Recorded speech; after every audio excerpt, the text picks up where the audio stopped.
आप देख रहे हैं कथा व्यथा यूट्यूब चैनल की स्पेशल प्रस्तुति, न जिसका आदि न अंत, वो है अनंत। धार्मिक चर्चाओं का अनोखा संगम। नमस्कार। जय श्री श्याम, जय श्री श्याम, जय श्री श्याम। कथा व्यथा यूट्यूब चैनल की अद्भुत प्रस्तुति अनंत में आपका स्वागत है।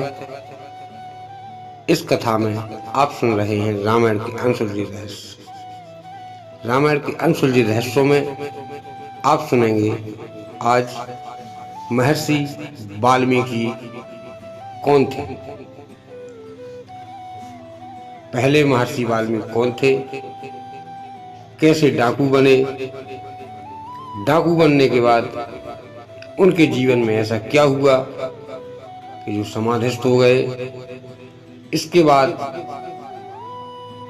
समाधिस्थ होने के बाद जब वापसी समाधि से बाहर निकले तब क्या हुआ कि उन्होंने रामायण लिख डाली। वाल्मीकि के पहले रामायण किस भाषा में थी और वाल्मीकि ने उसे किस भाषा में अनुवाद किया, यानी कि ट्रांसलेट किया। जानने के लिए सुनिए पूरी कथा। जय श्री श्याम, जय श्री श्याम, जय श्री श्याम।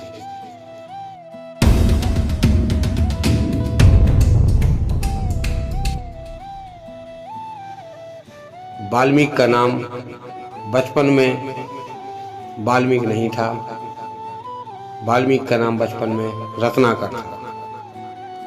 जो घर में कोई और कार्य नहीं था, इसीलिए इनका खानदानी पेशा था लोगों को लूटना, लूटपाट करना और जो लोगों के पास धन द्रव्य जो भी सामग्री मिले उससे अपने घर का खर्च चलाना।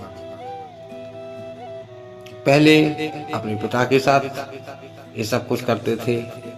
जब इनकी जवान अवस्था हुई, इनकी शादी हो गई, पिता वृद्ध हो गए, छोटे भाई छोटे छोटे थे, तब वह कार्य इन्होंने संभालना शुरू किया। यह एक नदी किनारे बैठते थे। पहले कोई साधन नहीं था, लोग पद यात्रा करते थे। आज के ज़माने में उस ज़माने में बहुत कुछ अंतर है। आज हर जगह रोड है, वाहन है, सब कुछ है। उस समय पे लोग पैदल पद यात्रा करते थे। यह जो नदी की मेन रास्ता थी उस रास्ते में बैठा करते थे। जो भी व्यक्ति, दो चार व्यक्ति सामने आए, पेड़ के पीछे छुपे रहे।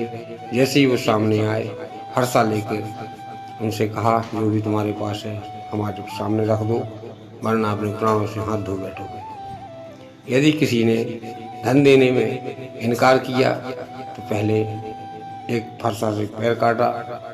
फिर भी अगर धन देने में असमर्थ हुआ, वो व्यक्ति नहीं दिया तो हाथ काट दिया, और फिर भी नहीं दिया तो तीसरी बार में गर्दन में फरसा मारकर उसका राम नाम सत्य कर कर उसके पास जो निकला लेकर अपने परिवार का जीवन यापन करते थे। इसी में इन्हीं के जैसा कोई और होगा, उसने अपनी बेटी ब्याह दी और ये शादीशुदा हो गए। अब धीरे धीरे समय व्यतीत होने लगा, क्योंकि वक्त का पहिया कभी किसी के लिए न रुका है न रुकेगा। यह जवान अवस्था में आ गए, तरुण अवस्था से जवान अवस्था में आ गए, और इनका नित्य का कार्य यही था। वहाँ ब्रह्मा के विधान में गड़बड़ी होने लगी, क्योंकि ब्रह्मा जितनी आयु देते उसमें किसी निर्दोष को भी ये मार देते। तब ब्रह्मा ने नारद को बुलाया और नारद से कहा कि देव ऋषि नारद, जाओ पुत्र नारद, तुम्हें एक कार्य करना है। इस पर नारद ने कहा, पिताश्री आज्ञा दीजिए, मुझे क्या काम करना है। तब उन्होंने बताया कि तुम्हें डाकू रत्नाकर के पास जाना है और उसे ज्ञान उपदेश देना है। तब नारद तो पहले से ही जानते थे रत्नाकर के बारे में सुन रखा था। इस पर नारद ने क्षमा मांगी। बोले पिताश्री, मैं अकेला नहीं जाऊंगा क्योंकि मुझे डर लगता है। तब ब्रह्मा जी ने कहा कि हे पुत्र, कोई तुम्हें मार नहीं सकता है, तुम अमर हो। इस पर नारद ने कहा फिर भी पिताजी, मैं अकेला नहीं जाऊंगा। तब पिताजी ने कहा ठीक है, अपने और भाइयों को भी साथ ले जाओ, तब तो फिर उनके साथ जा सकते हो। इस पर नारद बोले ठीक है, जो आपकी आज्ञा। नारद अपने 7 भाइयों सप्तऋषियों के पास पहुंचे। सप्तऋषियों को सारी बात बताई, पिता का संदेश सुनाया। सप्तऋषि बात मानने के लिए तैयार हो गए और नारद के साथ चलने से पहले बोले अब अपन को एक कार्य करना होगा। जिस मार्ग से मैं रत्नाकर बैठा करते थे, उस मार्ग में भगवान ने ऐसी मति कर दी लोगों की कि भाई वहाँ से मत जाओ, वहाँ वो डाकू बैठा होगा, किसी पेड़ की आड़ में छुपा होगा, अपन को लूट लेगा। 4-5 दिन 6-7 दिन से कोई भी व्यक्ति उस रास्ते से नहीं निकला, क्योंकि लोग पहले से ही जानते थे, और जो नहीं जानते थे उन्होंने भगवान की ऐसी मति कर दी कि उस रास्ते से आना जाना लोगों ने बंद कर दिया। रत्नाकर के लिए 7 दिन का समय हो गया, रोज खाली हाथ लौटता। पिताजी कहते कि तुम्हें क्या हो गया है, अब क्या तुमने साधु धारण कर लिया है या लोग नहीं आ रहे हैं? तब वह कहता है कि लोग नहीं आ रहे हैं।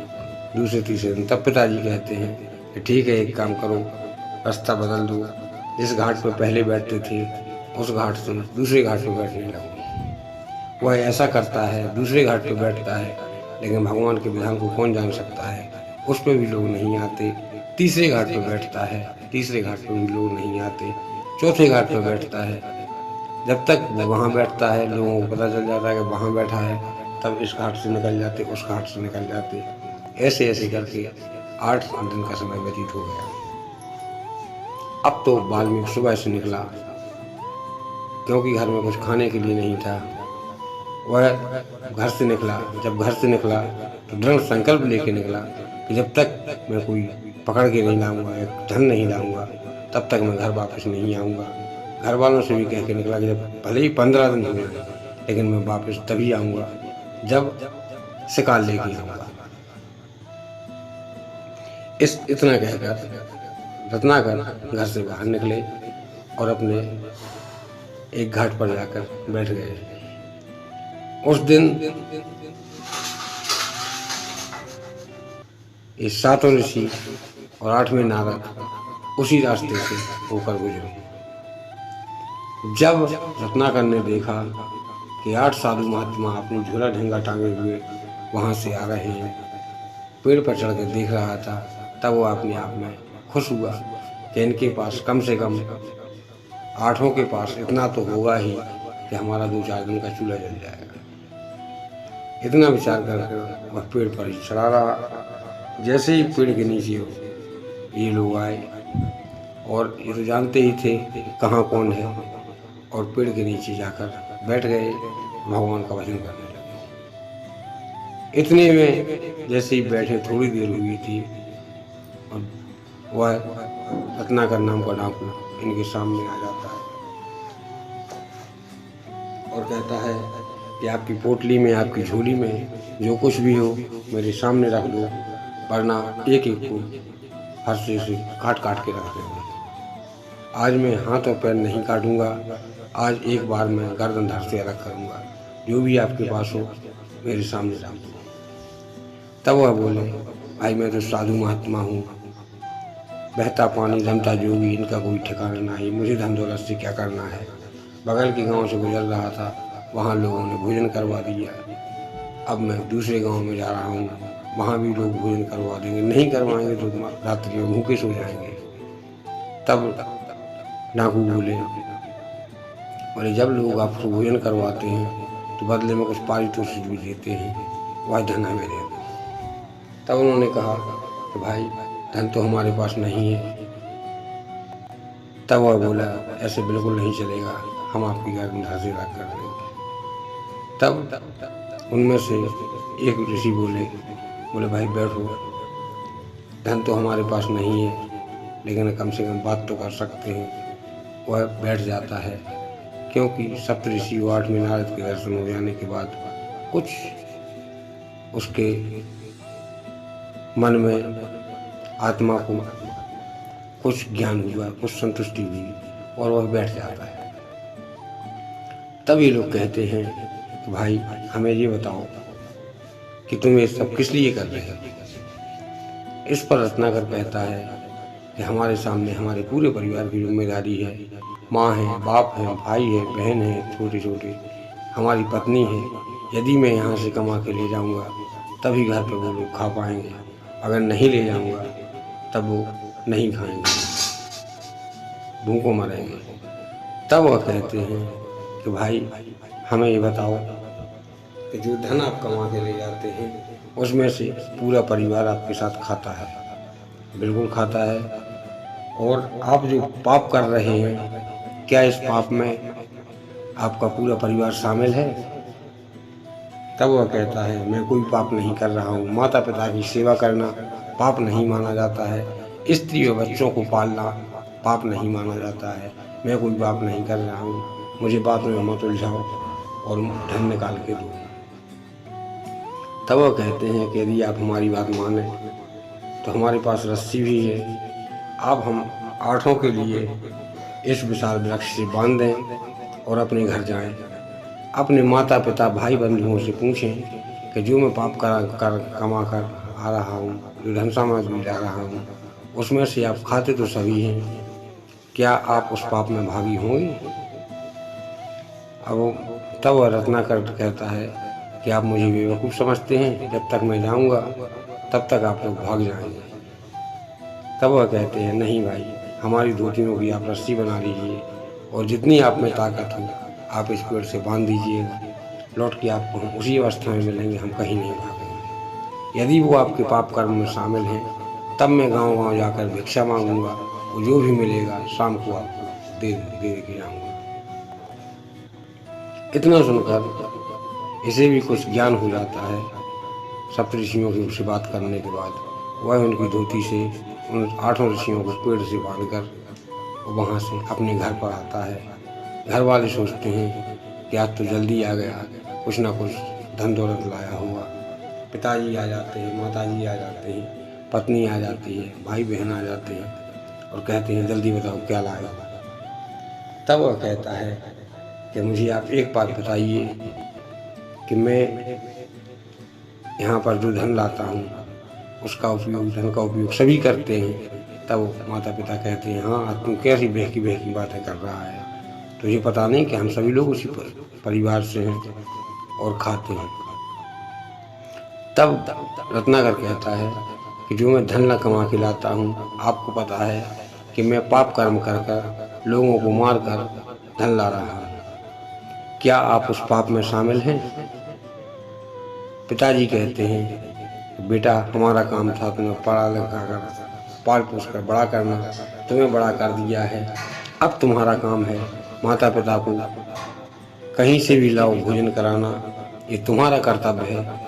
यदि तुम पाप कमा के लाते हो तो हम उसमें शामिल नहीं हैं।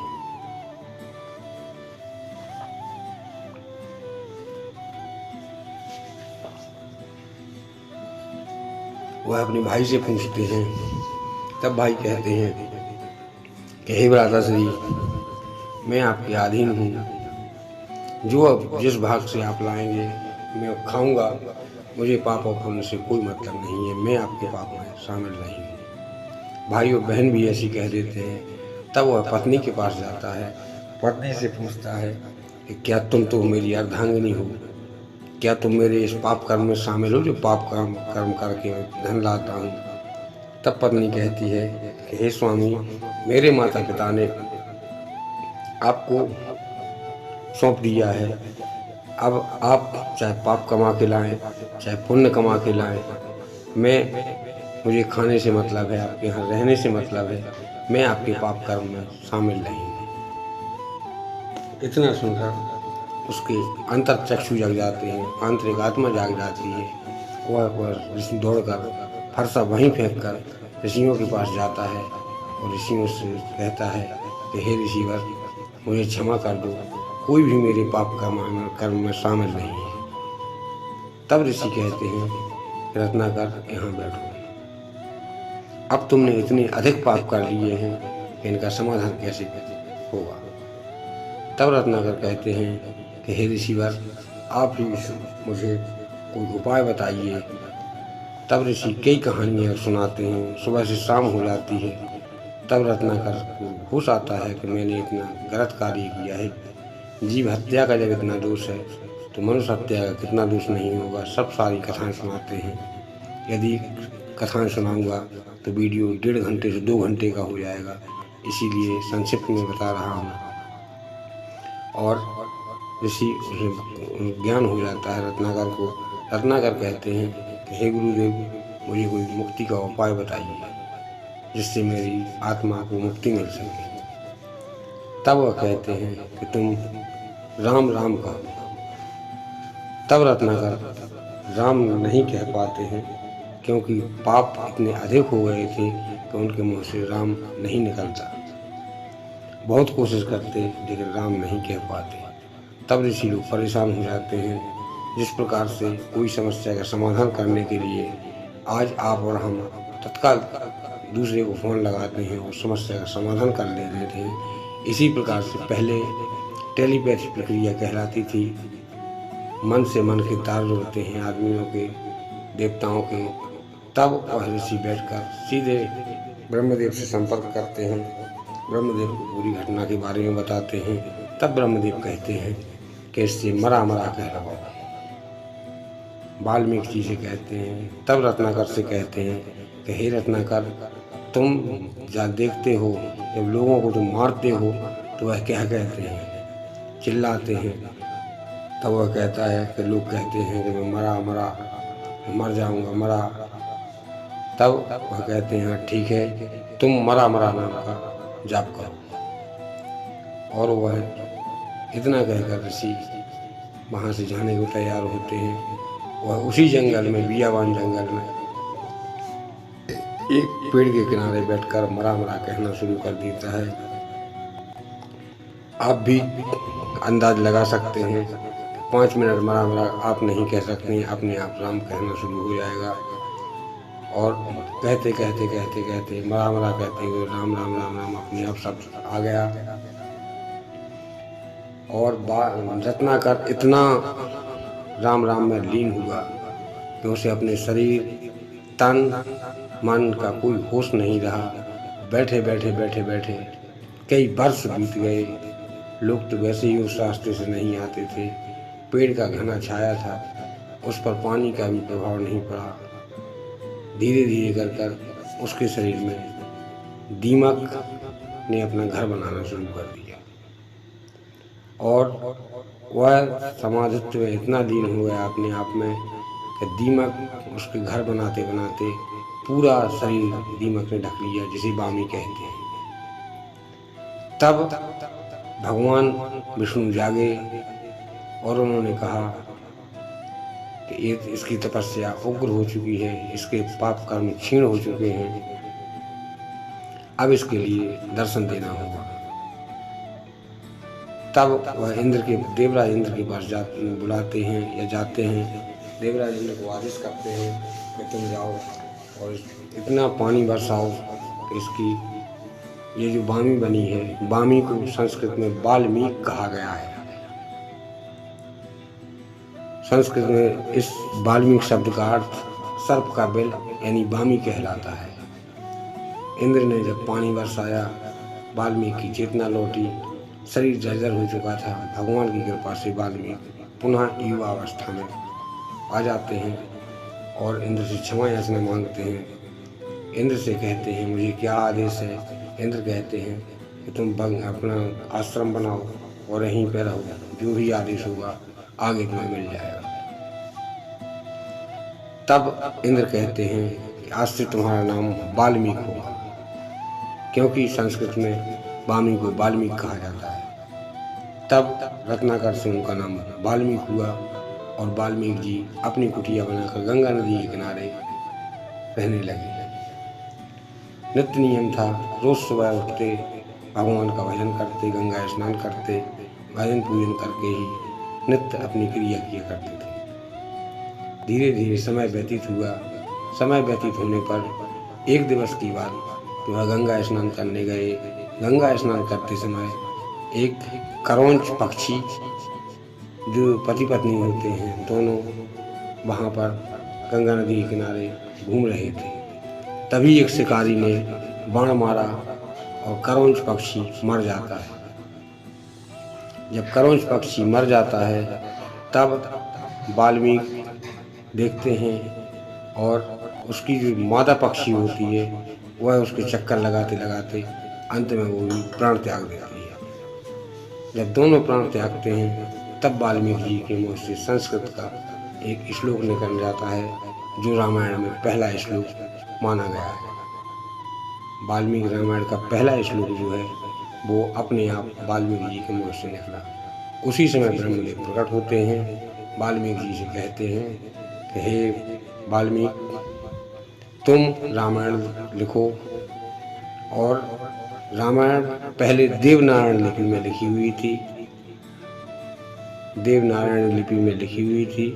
तब वाल्मीकि ने ब्रह्मा जी के कहने पर वहाँ उस रामायण को संस्कृत भाषा में लिखा। संस्कृत भाषा में लिखने के बाद जब पूरी रामायण लिखी गई तब वही वाल्मीकि जी सीता जी को अपने साथ ले गए जंगल में, लवकुश हुए उन्हीं के आश्रम में, वही वाल्मीकि थे और अंत में भगवान के परम धाम को प्राप्त हुए। अगले जन्म में वही वाल्मीकि तुलसीदास बने, जिनकी कथा अगले वीडियो में सुनेंगे। इन्हीं शब्दों के साथ अपनी वाणी को विराम देता हूँ। जय श्री श्याम, जय श्री श्याम, जय श्री राम, जय श्री राम, जय श्री राम, जय श्री राम। अगर वीडियो अच्छी लगे तो लाइक करें, शेयर करें।